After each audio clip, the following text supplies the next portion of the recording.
if you look at what was going on in Black America prior to the 1960s in terms of Black education advancement, Blacks entering the skilled professions, Black home ownership rates, Black-white income gaps were shrinking. Then we get the 1960s, Right. and the shift. There's a shift to acquiring political capital, integrating political institutions. The Voting Rights Act comes along, and it was a tremendous success. You had voter registration rates in 1964 in the South, places like Georgia, Alabama, single digits, Black voter registration rates. A year after the Civil Rights Act, they're up to the 50%, 60%. I mean, it was a tremendous success. Right. It worked. And then the leadership, the Black leadership in particular, turned to focus on electing more Black officials. And the thinking was, if we could elect more Black officials, the rest will take care of itself. Black socioeconomic advancement will flow naturally from Black political clout. We just need to get more of our kind into office, and the rest will take care of itself. 50 years ago, when the civil rights movement morphed into a race grievance industry.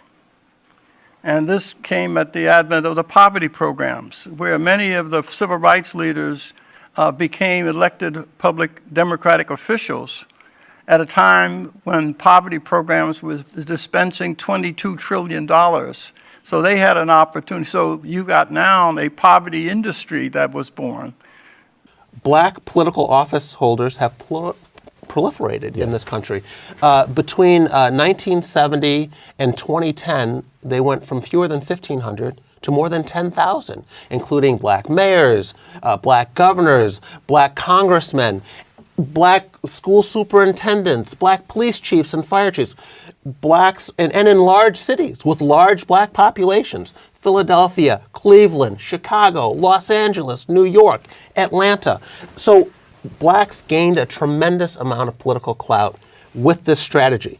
The problem is that the rest didn't happen the way it was supposed to. In other words, if you look at what happened in Marion Barry's Washington, D.C., or Sharp James's Newark, or Coleman Young's Detroit, the Black poor became more impoverished on their watch. Which is not to say that there's a causal link here, that because there were Black mayors, we didn't see Black advancement, because this Black advancement didn't occur under white mayors and white governors and white congressmen too. The political power has not been translated into the things that Blacks need, like better schools, more safer communities. You know, some of the cities in our country whose mayors and city councilmen are predominantly Black, they're some of our cities with the major problems. Now, I personally don't think that political power in and of itself is a solution to the problems. All the incentives politically are for Black leaders to blame all problems in the Black community on the larger society. And that enables them to take on the role of being the defender of the Black community against enemies. Since 70 cents of every dollar spent on poverty in the last 50 years went not to the poor, but those who serve poor people. They ask which problems are not solvable, but which ones are fundable. Politicians have their own agenda, and it's not always going to be the agenda that the Black poor in this case need in particular. And I'll give you an example with President Obama. Take education. As you know, school choice is tremendously popular in the Black community, particularly among low-income Blacks. They're for charters, they're for vouchers at much higher rates than whites. Obama becomes President of the United States and spends 8 years trying to shut down a school voucher program in his own backyard in Washington, D.C. that was started by his predecessor, George W. Bush. Why? Why? The first Black president could enhance this program that he knows, poll after poll shows, is popular in the Black community. The reason is that Barack Obama is no longer simply another Black person. He's now a Black president. He has special interests that are nipping at his heels. He wants to be reelected. He has to indulge these special interests, one of whom are teachers' unions, who oppose school choice because many of these schools aren't unionized and don't use union labor. So Obama has a choice. Am I going to side with my political benefactors, or am I going to side with this black constituency that helped put me in office? He made his choice. He sided with the teachers' unions. Once these black politicians became the dispenser of those funds, the poor became a commodity. And so what you're seeing over the last 50 years, the deterioration of those core inner cities that have been run by liberal democratic congressmen and officials. And so in order to justify, they don't have to answer the question, why are poor blacks failing in systems run by their own people? And the only way they can escape having to answer that question is to advance the notion that racism, institutional racism, is at play here. And that's what you're going to see because politicians want to get reelected.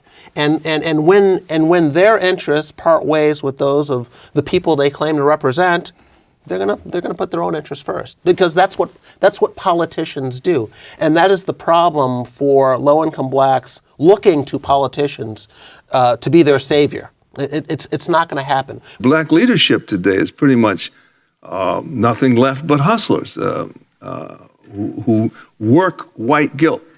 What we want are for blacks to be in a position to thrive no matter who's in office. Let me play you a brief excerpt of Donald Trump himself. This is from the State of the Union address this past January. This will be my first time to hear it. Something I'm very proud of. African American unemployment stands at the lowest rate ever recorded.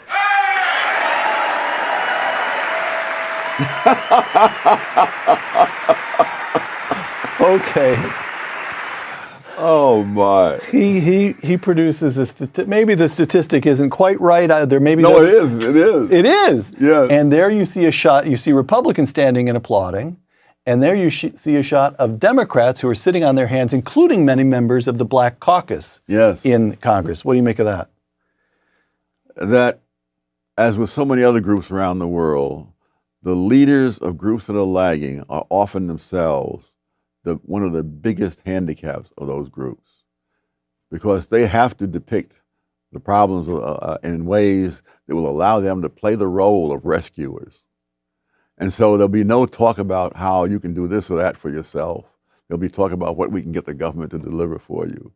The idea that black political clout would lead to more black economic advancement was misplaced. The Obama administration's racial politics almost certainly harmed racial discourse. By 2016, polls showed race relations had reached their lowest point in nearly a quarter of a century. Huge achievement. Almost everyone would argue, I think, to elect a black man president of the United States, and 8 years later, somehow, Jason contends, race relations are worse, not better. What happened? Well, President Obama is a politician, first and foremost, and he is a liberal politician who ascribes to identity politics, like many others in his party do. In fact, it's probably been worse today than it was when he was in office, this adherence to identity politics. And that is appealing to various voting blocs, telling them to vote for politicians who look like them, who share their racial or ethnic background, that is a priority when it comes to who you should choose to represent you politically. Appealing to blacks as blacks, women as women, gay people as gay people, not appealing to them as Americans with a common interest. That is identity politics, and that is something that President Obama practiced. And it is a very divisive strategy. It helps you get out your base. It may help you scare people to the polls, rile up voters that you need to support you, but at the end of the day, you end up with a very polarized electorate. And that is what President Obama practiced. Obama's presidency hasn't meant very much for the black community. I don't see any big change. I don't see lower crime rates. I don't see greater high school graduation rates. But in general, I don't think that there's much progress that blacks can make through the political arena. And now, what do you mean by that? You look at our country and you ask the question, In what cities do blacks have the highest crime, suffer from the highest victimization rates from crime, the rottenest schools, the very, very poor living conditions? They are in the very cities where a black is the mayor, a black is chief of the police, a black is the superintendent of schools.